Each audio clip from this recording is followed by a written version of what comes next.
एक व्यक्ति के दो पुत्र थे। दोनों का स्वभाव एक दूसरे से विपरीत था।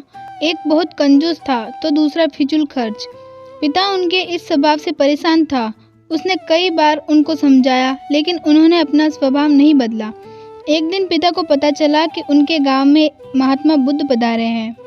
वह उनके पास इस आस में पहुंच गया कि शायद वो उसके पुत्रों को समझा सके।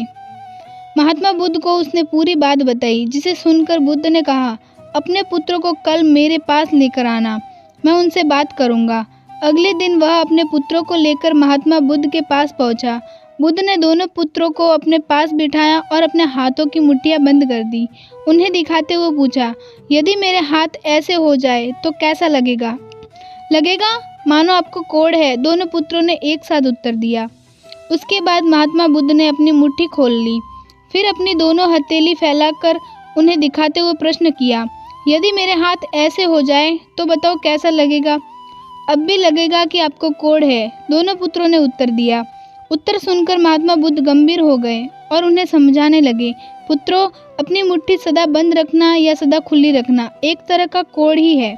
यदि मुट्ठी सदा बंद रखोगे तो धनवान होते हुए भी निर्धन ही रहोगे, और यदि अपनी मुट्ठी सदा खुली रखोगे तो फिर चाहे कितने भी धनवान क्यों ना हो, निर्धन होते देर नहीं लगेगी।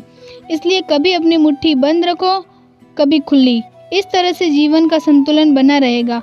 पुत्रों को महात्मा बुद्ध की बात समझ में आ गई और उन्होंने निश्चय किया कि संतुलन बनाकर ही अपना धन खर्च करेंगे। सीख: जीवन में धन का बहुत महत्व है, उसका खर्च सोच समझ कर करना चाहिए।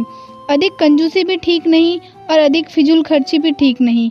दोनों ही दरिद्रता का संकेत है, एक धन होते हुए भी दरिद्रता और एक धन चले जाने की दरिद्रता।